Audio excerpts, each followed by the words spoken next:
Hello viewers, welcome to Anamika guide. మన ఛానల్లో ఇది నా 4th వీడియో.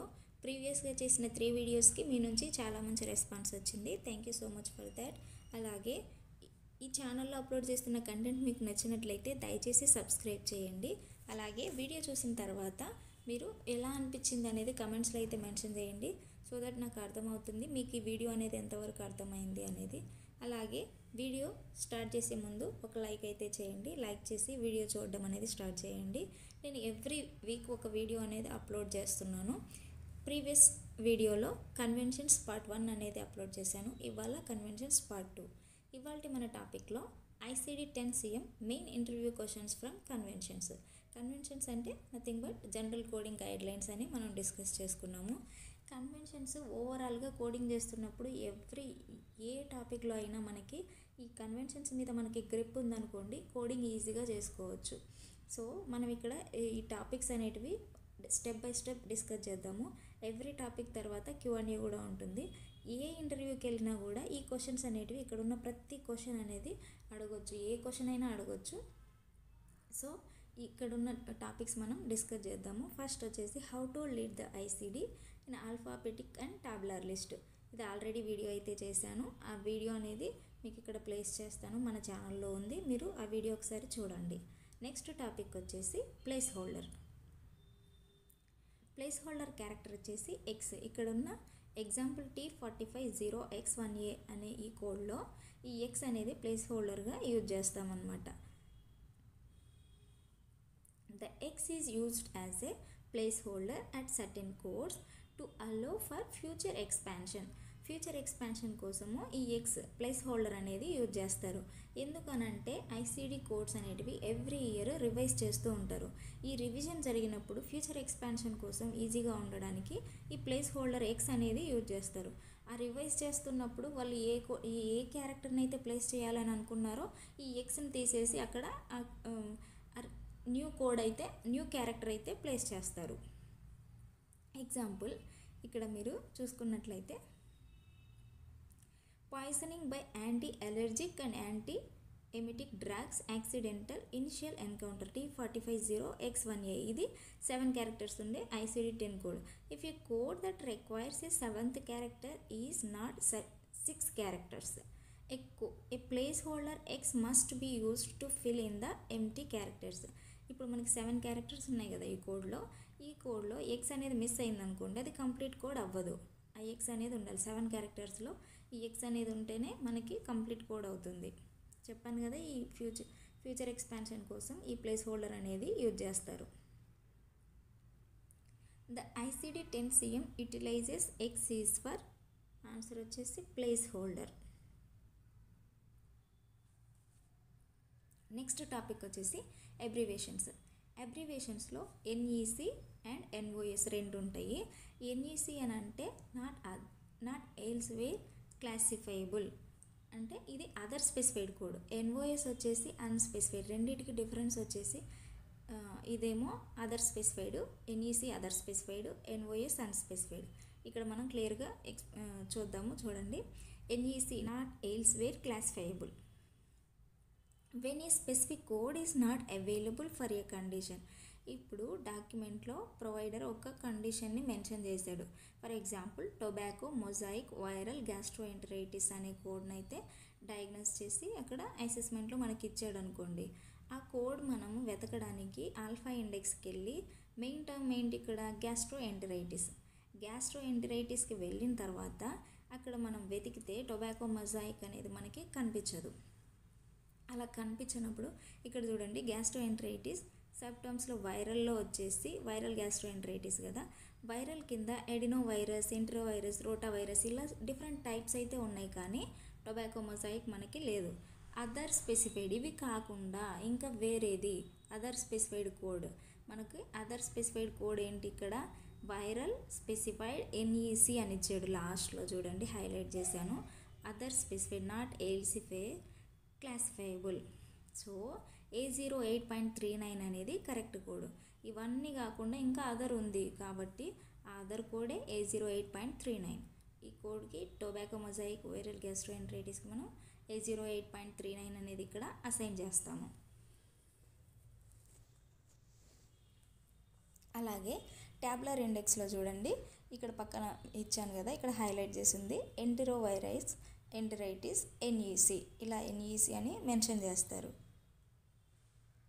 నెక్స్ట్ వచ్చేసి ఎన్ఓఎస్ మీనింగ్ ఏంటంటే not otherwise specified, it is equal to unspecified. No specification about that condition in the document. మనకి patient రిపోర్ట్లో provider condition యొక్క specification అనేది మెన్షన్ చేయలేదు. ఇప్పుడు మనం డిమెన్షియా తీసుకుంటే ఆ డిమెన్షియాలో చాలా టైప్స్ ఉన్నాయి, కానీ ప్రొవైడర్ మనకి ఎలాంటి టైప్ అనేది మనకి మెన్షన్ చేయలేదు, ఏ టైప్ ఆఫ్ డిమెన్షియా అనేది మెన్షన్ చేయలేదు. అప్పుడు అన్స్పెసిఫైడ్ కదా, డిమెన్షియా వెళ్ళి అన్స్పెసిఫైడ్ కోడ్ అనేది మనం చూస్ చేస్తాము. అది ఇక్కడ ఆల్ఫా ఇండెక్స్లో చూస్తే మీరు డిమెన్షియా ఎన్ఓఎస్ అని ఉంది, ఇలా డినోట్ చేసి ఉంటుందన్నమాట. NOS not otherwise specified or unspecified. When we use NEC, when a specific code is not available for a condition, specific condition లేనప్పుడు మనము NEC అనేది యూజ్ చేస్తాము. When we use NOS, when there is no specification about that condition in the document, unspecified, దీని meaning వచ్చి unspecified code, అసలు ఇలాంటి specification లేనప్పుడు NOS use చేస్తాము. NECకి NOSకి డిఫరెన్స్ ఏంటంటే అదేమో అదర్ స్పెసిఫైడ్ వస్తుంది NEC, ఆ కోడ్ కాకుండా ఇంకా వేరే కోడ్ అదర్ స్పెసిఫైడ్. NOS వచ్చేసి అన్స్పెసిఫైడ్. నెక్స్ట్ వచ్చేసి పంక్చుయేషన్స్లో బ్రాకెట్స్ అండ్ పారాంథసిస్. ఇక్కడ బ్రాకెట్స్ అనేటివి ఆల్ఫాబెటిక్ ఇండెక్స్లో ఎలా దేన్ని డినోట్ చేస్తున్నాయి, ట్యాబులర్ లిస్ట్లో దేన్ని డినోట్ చేస్తున్నాయి అనేది చూద్దాము. In alphabetic index to identify manifestation codes. అలాగే ట్యాబులర్ ఇండెక్స్ చూసుకున్నట్లయితే టు ఎన్క్లోజ్ సినోనిమ్స్. ఇక్కడ మేనిఫెస్టేషన్ కోడ్స్ అంటే ఏంటనంటే a manifestation code is a medical diagnosis code that describes a symptom or complication of an underlying disease. Underlying disease అని అంటే ఇప్పుడు hypertension example తీసుకుంటే hypertension వల్ల పేషెంట్కి సికేడి వచ్చింది. హైపర్టెన్షన్ అనేది అండర్లయింగ్ డిసీజ్ అవుతుంది, సికేడి అనేది మేనిఫెస్టేషన్ అవుతుంది. ఇక్కడ ఉన్న ఎగ్జాంపుల్లో ఓటోమైకోసిస్ అనేది అండర్లయింగ్ డిసీజ్ అవుతుంది. ఆ కోడ్ ఏంటి, B36.9, పక్కన బ్రాకెట్స్లో H6240 ఉంది చూసారా, అది మేనిఫెస్టేషన్ కోడ్. దీనివల్ల ఓటోమైకోసిస్ వల్ల మనకి ఓటైటిస్ ఎక్స్టర్నా అనేది వచ్చింది. ఈ H6240 అనేది సెకండరీ డిఎక్స్. మేనిఫెస్టేషన్ కోడ్స్ని మనం సెకండరీ డిఎక్స్గా యూజ్ చేస్తాము. ప్రైమరీ డిఎక్స్ ఎప్పుడు అండర్లయింగ్ డిసీజ్ ఉంటుంది. మీరు H6240 ఆల్ఫాబెటిక్ ఇండెక్స్ ట్యాబులర్ లిస్ట్లో చూసారా అంటే అక్కడ మీకు కోడ్ ఫస్ట్ అనేది ఉంటుంది. కోడ్ ఫస్ట్ అండర్లయింగ్ డిసీజ్ ఏదైతే ఉంటుందో దాన్ని మనం కోడ్ చేస్తాం. కోడ్ ఫస్ట్ యొక్క అర్థం ఏంటి, ఫస్ట్ మనము అండర్లయింగ్ డిసీజ్ కోడ్ చేయాలి, ఆ తర్వాతే ఈ కోడ్ని ఇవ్వాల్సి ఉంటుంది. ఇది H6240 సెకండరీ డిఎక్స్. మెయిన్ వచ్చేసి B36.9 సీక్వెన్సింగ్ రోల్ని ఇది తెలియజేస్తుంది అనమాట. మేనిఫెస్టేషన్ కోడ్స్ ఎప్పుడు సెకండరీ డిఎక్స్ కానీ యూజ్ చేస్తాం. నెక్స్ట్ వచ్చేసి tabular list to enclose synonyms అంటే alternative words or explanatory phrases. ఇక్కడ ఎగ్జాంపుల్ చూడండి, asymptomatic human immuno deficiency virus, in బ్రాకెట్స్లో ఏముంది HIV. ఇక్కడ HIV అన్నదే ఉంది, asymptomatic human immuno deficiency virus అన్న సేమ్ ఉంది. నెక్స్ట్ వచ్చేసి పంక్చుయేషన్స్లో parenthesis are used in both alpha index and tabular list to enclose supplementary words that may be present or absent without affecting the code. ఇదేంటంటే దీని meaning వచ్చేసి ఈ బ్రాకెట్స్లో ఉన్న words అసలు మెయిన్ కోడ్కి ఎఫెక్ట్ ఏమి ఉండదు, అవి ఉన్నా లేకపోయినా మనకి మెయిన్ కోడ్కి ఎలాంటి ఎఫెక్ట్ ఉండదు. ఇక్కడ హైపర్టెన్షన్ అనేది మెయిన్ కోడ్, అందులో బ్రాకెట్స్లో ఉన్న ఎక్సిలరేటెడ్, బినైన్, ఎసెన్షియల్ ఇవి ఉన్నాయి చూసారా, ఇవనేటివి మనకి ఈ పారాంథసిస్ అనమాట. ఈ బ్రాకెట్లో ఉన్న వర్డ్స్ వీటి వల్ల మనకి మెయిన్ కోడ్కి అయితే ఎలాంటి ఎఫెక్ట్ అనేది ఉండదు. The terms within the parenthesis are referred to as non essential modifiers.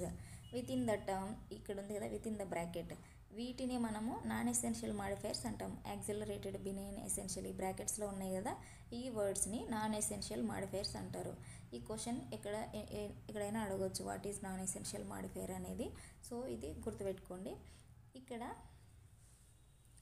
ఈ ఈ ఈ పారాంథసిస్లో ఉన్నాయి కదా, ఇవి ఉన్నాయి కదా, ఈ బ్రాకెట్స్లో ఉన్నాయి కదా, ఈ బినైన్ ఎసెన్షియల్, ఇవి ఉన్నా లేకపోయినా హైపర్ టెన్షన్ కోడ్కి అనేది ఎలాంటి ఎఫెక్ట్ అయితే ఉండదు. మనం హైపర్ టెన్షన్ అని గూగుల్లో నార్మల్గా లీడ్ చేస్తున్నప్పుడు, ఐసీడీ కోడ్ లీడ్ చేస్తున్నప్పుడు హైపర్ టెన్షన్ అనే వర్డ్ చూసుకొని I10 అనేది కోడ్ చేస్తాం. పక్కన యాక్సిలరేటెడ్ ఉందా, బినైన్ ఉందా, ఎసెన్షియల్ ఉందా, ఇదంతా మనం చెక్ చేయాల్సిన అవసరం ఉండదు. నెక్స్ట్ వచ్చేసి it is applicable for sub terms not for sub entry. దీని మీనింగ్ ఇక్కడ ఎగ్జాంపుల్తో చూద్దాము. ఎంటరైటిస్ ఇక్కడ మనకి main term.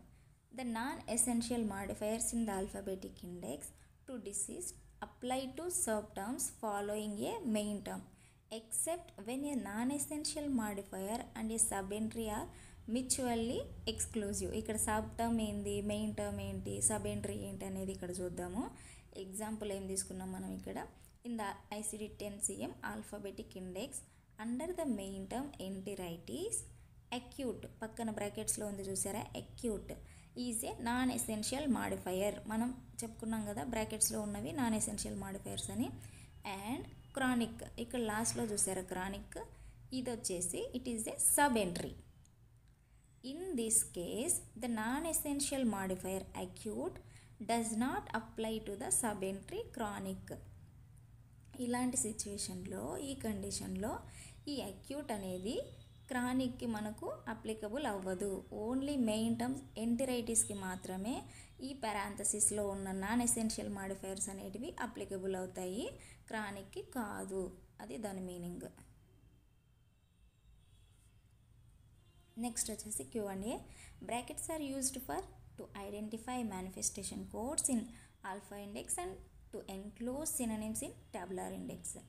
Parenthesis is used for to enclose supplementary words in both alpha and tabular index.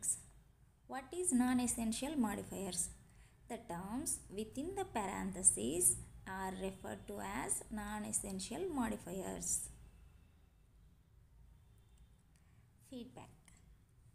Was the content clear and easy to understand? మీకు నేను చెప్పిన content ఈజీగా అర్థమవుతుందా, క్లియర్గా ఉందా?